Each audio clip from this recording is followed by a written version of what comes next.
How to switch templates on Squarespace.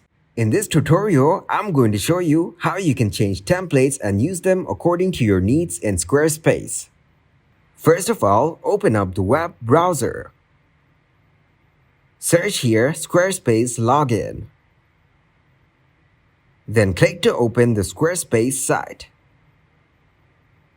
Once you get into its site, tap on your profile icon from the top right corner. From your profile, go into Account Dashboard. After opening the dashboard, click to go to Website. Once you open your website, tap on the Edit button from the top left corner. Now you can edit anything on the website.